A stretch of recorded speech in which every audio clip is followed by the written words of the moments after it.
ఒక్కొక్క బోట్ 50 టన్నుల వెయిట్ ఉండే బోట్ని, అది కూడా ఏదైతే ఎవరైనా బోట్ ఉంటే ఆ బోట్ని జాగ్రత్తగా పెట్టుకుంటాం. అలాంటిది 3 బోట్లు ఒకటిగా కట్టి 11,40,000 క్యూసెక్స్ ఆఫ్ వాటర్ నదిలో వస్తా ఉంటే అప్పుడు ఈ వదిలిపెట్టారు. ఇప్పుడు మాట్లాడుతున్నారు ఎట్టొచ్చాయో తెలియదని.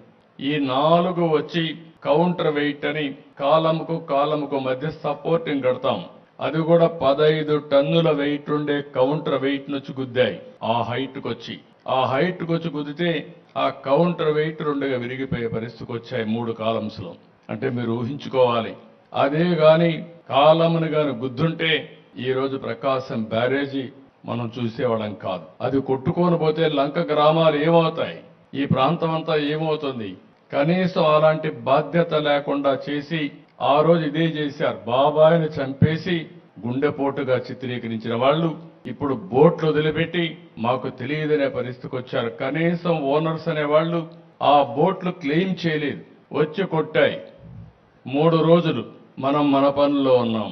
చూస్తే దానికి వైఎస్ఆర్ కాంగ్రెస్ పార్టీ కలర్స్ ఉన్నాయి.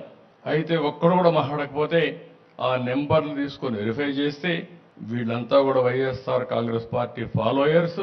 అదే మరిగా ఇదే బోట్లు ఈ దొంగ ఇసుక వ్యాపారాన్ని చేయడానికి వినియోగించిన బోట్లు ఇవన్నీ. అంటే మనం గుర్తుపెట్టుకోవాలి, నేరాలు ఘోరాలు చేసే దుర్మార్గులు ప్రజా జీవితాల్లో ఉండి ప్రజల జీవితాలను అతలాకుతలం చేసే పరిస్థితికి వస్తున్నారు.